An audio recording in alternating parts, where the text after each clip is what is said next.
दोस्तों स्वागत है आपका हमारे YouTube चैनल स्पीक जी न्यूज़ पर। दोस्तों अपनी आधुनिक तकनीक और निवेश तथा अपने बाजार उपलब्ध कराने की जो गलती चीन ने की वह आज पूरी दुनिया को बहुत महंगी पड़ रही है।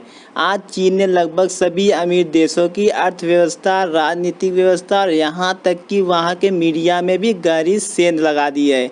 उतने छोटे और कमज़ोर देशों को अपनी बेल्ट एंड रोड योजना के तहत बेतहाशा उधार देकर और वहां के भ्रष्ट नेताओं को साध कर उनकी घरेलू और विदेश नीति पर भी गहरी जकड़ जमा ली है। हालांकि इन देशों के भीतर अब चीन के विरुद्ध आवाज़ भी उठने लगी है, लेकिन इन देशों के वोट का इस्तेमाल करके चीन ने संयुक्त राष्ट्र समेत कई अंतर्राष्ट्रीय संगठनों को पंगु बना डाला है। आज चीन जिस 21,196 किलोमीटर लंबी ग्रेट वॉल ऑफ चाइना पर बहुत गर्व करता है, असल में वह पिछले 2500 साल से चीन की सीमाओं की चारदीवारी थी, जिसे मंगोली, तुर्की, हुडी, ततौरी, तिब्बतियों और हुई समेत दूसरी जातियों के हमलों से बचाने के लिए बनाया गया था। चीनी हान जाति आज खुद को दुनिया की सबसे सभ्य जाति और केंद्रीय राजशक्ति मानती है। कम्युनिस्ट चीनी सरकार हान जाति के इसी सपने को पूरा करने के लिए बनाया गया था। चीनी हान जाति आज खुद को दुनिया की सबसे सभ्य जाति और केंद्रीय राजशक्ति मानती है। कम्युनिस्ट चीनी सरकार हान जाति के इसी सपने को पूरा करने के लिए विश्व विजय का अश्वमेध चला रही है।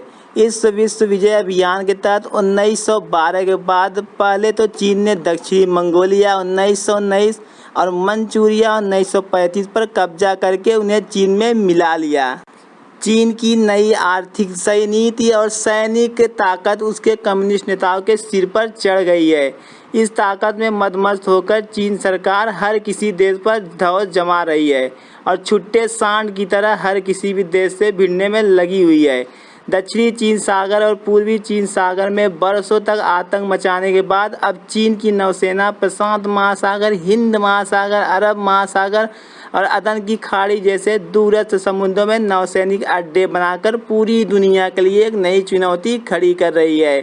बीजिंग की हेकड़ी का यह हाल है कि उसने चीन का मुख्य भूमि से 2000 किलोमीटर तक के पूरे दक्षिणी चीन सागर को अपना इलाका घोषित किया हुआ है। इनमें Malaysia, Philippines, Vietnam, Japan, Brunei और ऑस्ट्रेलिया समेत कई देश हैं। इनमें से कई देशों के सीधे नियंत्रण वाले विशेष आर्थिक क्षेत्र के भीतर घुसकर चीनी नौसेना ने कई द्वीपों पर कब्जा भी कर लिया है और कई जगह तो समुद्र में उभरी चट्टानों के आसपास लाखों टन पत्थर मिट्टी डालकर अपनी नौसेना के ठिकाने और वायुसेना के लिए हवाई पट्टियां तक विकसित कर ली हैं। चीन का दावा है कि पूरे दक्षिणी चीन सागर और पूर्वी चीन सागर के गर्भ में छिपे तेल और खनिज संपदा पर केवल उसी का अधिकार है। दोस्तों पश्चिमी देशों को अब समझ आ रहा है कि अमेरिकी राष्ट्रपति निक्सन और उनके सहयोगी हेनरी किसिंजर ने चीन को बढ़ावा देकर बहुत बड़ी गलती की।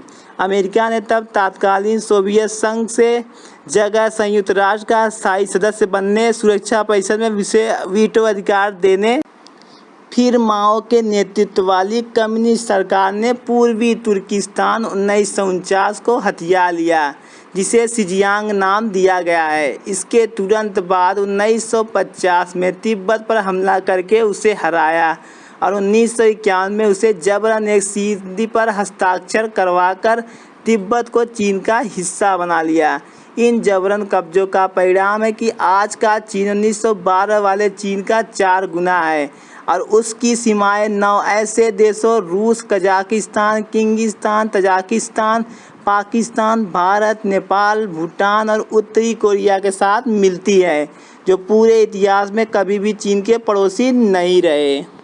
दोस्तों हम पूरी तरह आश्वस्त हैं कि आज की हमारी जानकारी आपको बेहद पसंद आई होगी।